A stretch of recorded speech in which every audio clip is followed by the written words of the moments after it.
My dear friends, tell me honestly, have you ever faced a time in life when you felt everything is falling apart? Work pressure, family issues, financial struggles, heartbreak, and on top of that, people giving you free advice. Don't worry, just relax, smile, relax. If it was so easy, I would have opened a spa inside my brain already. Z audience laughter. But the truth is, life will give us tough times again and again. The real question is not how to avoid them, but how to stay calm, centered, and relaxed in the middle of the storm. So today, let's explore together how to get relaxation from tough times, not by running away from problems, but by finding peace within. Ladies and gentlemen, the first step towards relaxation in tough times is acceptance over resistance. You see, pain in life is inevitable. But suffering is optional. Pain knocks at everyone's door. It doesn't discriminate between rich and poor, young and old, famous and unknown. But suffering comes when we say, no, this should not happen to me. Let me give you an example. Imagine it's raining heavily. You're standing outside, shaking your fist at the sky, shouting, "Why are you raining today? Why on my birthday? Why on my wedding day?" They pause, audience laughter. The rain doesn't care. It will rain anyway. The only thing your resistance is doing is making you wet, angry, and miserable. That's exactly what happens in life. Problems are like the rain. You can't control when they come. But you can always decide, do I want to get drenched in anger or do I want to open an umbrella of acceptance? Acceptance doesn't mean we like the situation. No, acceptance simply means, this is my reality right now. Instead of fighting what I cannot change, let me learn how to deal with it. There's a beautiful line, what you resist persists. What you accept transforms. The moment we accept a tough time as a teacher, our heart relaxes. Instead of asking, why me? We start asking, what is life trying to teach me through this? Think about it. Diamonds are made under pressure. Gold is purified in fire, and seeds grow only when buried under the soil. In the same way, our greatest growth often comes through our hardest struggles.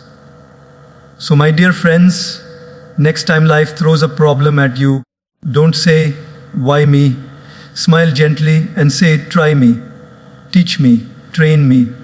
Because the problem is not here to destroy you. It's here to develop you. My friends, after we learn to accept situations instead of resisting them, the next important step to relax in tough times is to focus on what we can actually control. You see, one of the biggest reasons why people feel anxious, stressed, and restless is because they keep trying to fix things that are simply not in their hands. Imagine you are standing at the airport and your flight is delayed. Now you can complain, argue, or even fight with the staff, but tell me honestly, will the plane fly just because you raised your voice? No, it will take off only when the pilot and the weather allow it. But while waiting, you can control how you use your time. You can sit and sulk, or you can open a book, make a call to a loved one, or even just take a deep breath and rest. The situation is the same, but your experience of it changes depending on what you focus on. This is the secret of peace. Control the controllable. In tough times, instead of wasting our energy on things outside our reach, we should direct it towards what we actually can influence. If someone spoke harshly to you, you cannot control their words, but you can control your response. If the market goes down, you cannot control the economy, but you can control your expenses and savings. If health issues come, you may not control the disease instantly, but you can control your diet, rest, and attitude towards healing. When we fight with what we cannot change, we drain ourselves. When we work with what we can change, we empower ourselves. There's a famous prayer: God, give me the strength to change what I can, the patience to accept what I cannot, and the wisdom to know the difference. This wisdom to know the difference is the line that separates stress from relaxation. Because stress is nothing but carrying the weight of the uncontrollable on our shoulders. And peace comes when we put that weight down. Think about a ship sailing in the ocean. The captain cannot control the wind, the waves, or the storms, but he can control the sails, the direction, and the decisions he makes. In the same way, we are the captains of our own life. We cannot command the storms to stop, but we can adjust our sails. And sometimes, adjusting a little is all we need to survive a big storm. So in your tough times, don't spend your days and nights crying over the things you cannot change. Instead, shift your focus. Ask yourself, what is still in my hands right now? What small step can I take today? The moment you shift your attention from the uncontrollable to the controllable, you will feel a sense of calm entering your heart. Because peace doesn't come when life becomes perfect. Peace comes when we learn to manage life with wisdom, one controllable step at a time. My friends, one of the most underestimated, yet the most powerful tools we have in tough times is our breath.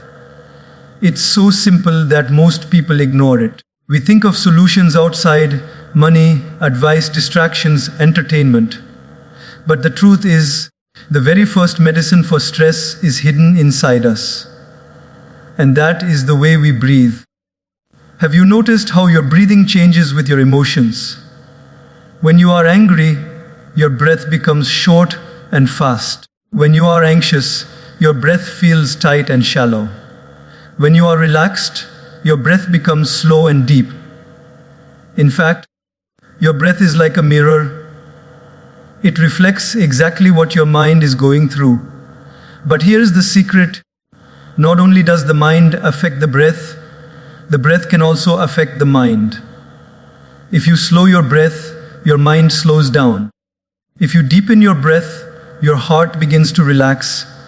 I'll tell you a small story. Once a man went to a wise teacher and said, "Master, I am always restless, always anxious, always worried. Please tell me a way to calm down." The master smiled and gave him a very strange instruction. "Breathe." The man said, "I already breathe." The master replied, "No, you exist, but you don't breathe. Learn to breathe properly, and you will learn to live properly." At first, the man thought it was silly, but when he practiced slow breathing every day, he realized that his heart started calming down even in difficult situations. The same problems came, but his reactions changed. You see, when we are stressed, our nervous system goes into fight or flight mode. It is like an alarm bell ringing in the brain. Danger, danger. Even if there's no real danger, our body reacts as if a lion is chasing us. That's why our heart races, our breath becomes shallow, and our muscles tighten. But when we consciously take slow, deep breaths, we are telling our nervous system, "It's okay, you are safe, relax." And like magic, the body begins to listen. The heart slows down, the mind becomes clearer, the body softens. That is why many ancient practices, whether it is yoga, meditation, or prayer, always begin with the breath. Because the breath is the doorway between the body and the mind. It connects the two. If the mind is restless, use the breath to calm the body, and slowly, the mind will follow. Think of it this way. Imagine your mind is like a glass of muddy water. If you keep shaking it, the mud never settles. But if you just hold it still, slowly the mud sinks down and the water becomes clear. In the same way, the breath is the stillness that allows the mud of restless thoughts to settle. So, my dear friends, in tough times, don't underestimate this small act. Before reacting in anger, before making a rushed decision, before saying words you might regret, just pause and take 3 slow, deep breaths. It may not solve the problem instantly, but it will surely solve the chaos inside you. And when the chaos inside you settles, you will see your situation with fresh eyes and new clarity. Remember, the storm outside may not stop, but if you learn to anchor your breath, the storm inside will surely calm down. And sometimes, calming the storm inside is all you need to survive the storm outside. My dear friends, there is a very thin line between detachment and escape. And in tough times, most people confuse the two. When pain comes, when failures hit, when relationships hurt, the natural temptation is to run away. We escape into distractions, into endless scrolling on our phones, into food, into overworking, sometimes even into addictions. Why? Because we think that if we avoid facing the problem, maybe the pain will go away. But let me tell you, escape does not solve anything. It only delays healing. It's like having a wound on your hand, and instead of treating it, you just cover it with a glove and pretend it's not there. For a while, nobody sees it. For a while, even you may forget it. But underneath, the wound is still there, and slowly it gets worse. Detachment, on the other hand, is very different. Detachment does not mean you run away from reality.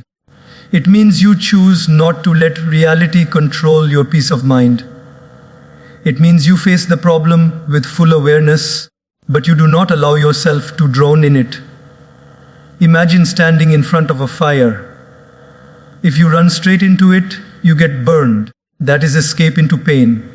If you pretend the fire doesn't exist, you are fooling yourself. That is denial. But if you stand at a safe distance and observe the fire, you see it clearly, you feel its heat. But you are not consumed by it. That is detachment. There's a story of a king who once asked his wise minister, "How do I stay calm in difficult times?" The minister took the king to a river. The water was flowing fast. He put his hand in and held it tightly against the current. The harder he held, the more the water pushed, the more his hand hurt. Then he loosened his grip and simply let his hand flow with the water. The resistance ended, the pain stopped. He looked at the king and said, "Problems are like this river. If you fight against them, you hurt yourself. If you escape, you drown. But if you detach and flow, you stay at peace." Detachment means you see pain, but you don't become pain. You see failure, but you don't label yourself as a failure. You see rejection, but you don't lose your worth.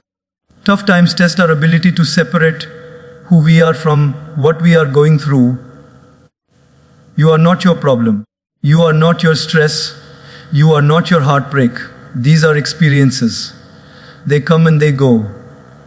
But the real you is far deeper, far stronger, and far calmer. Look at the lotus flower. It grows in muddy water. The mud surrounds it from all sides, yet the lotus remains untouched, pure and beautiful. That is detachment. The mud is still there. The lotus is not running away from the mud, but the mud cannot stain it. So when you are in tough times, don't run away into unhealthy escapes. Sit with your pain. Acknowledge it, but don't identify with it. Detach from the chaos. Breathe, observe, and you will notice slowly the problem loses its power over you. You become like the lotus, surrounded by mud, but never defined by it. And that, my friends, is true relaxation in tough times. Not pretending life is perfect, but learning to stay peaceful in the middle of imperfection. My dear friends, if there is one master key that can open the doors of peace in the middle of life's storms, it is gratitude. Gratitude is not just saying thank you with your lips, It is a deep inner attitude that changes the way we see everything. In tough times, our mind has a natural habit. It zooms in only on what is going wrong. The loss, the rejection, the failure, the lack. And the more we focus on what's missing, the heavier our heart feels. Gratitude flips the lens. It doesn't deny the pain, but it reminds us that even in darkness, there is still some light. Think of electricity. If you enter a room at night and switch on the light, immediately the darkness goes away. Gratitude is like that switch. The moment you turn it on, even little, the darkness of worry starts to fade. For example, you may have lost your job. That's painful, no doubt. But gratitude reminds you, I still have my health. I still have my family. I still have my skills. I still have my life.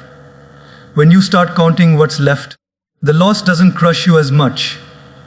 There's a story I once heard of a man who was always unhappy. He complained about everything: his food, his clothes, his home, his work. One day, his teacher told him to write down all his complaints on one side of a paper. The man filled it quickly. Then the teacher told him, "No, write down what you do have." At first, the man struggled. But as he thought, he began writing good eyesight, 2 hands, 2 legs, fresh air, water, family, friends.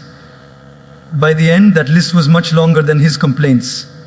The teacher smiled and said, "You see, the problem is not that your life is empty. The problem is that your attention is empty." Or gratitude is shifting attention. When you focus on blessings, you realize you are already richer than you thought. Gratitude also changes your energy. Have you noticed how people who complain all the time carry heavy energy? They drain you. And people who are grateful, even in struggle, carry light energy. They uplift you. Gratitude doesn't just relax you, it relaxes everyone around you. There is even science behind this. Studies show that people who practice gratitude daily sleep better, have lower stress, and even stronger immunity. Why? Because gratitude tells your brain, you are safe, you are supported, you are not empty, and the brain responds by calming down the stress response. Now, some may say, but how can I be grateful when my life is falling apart?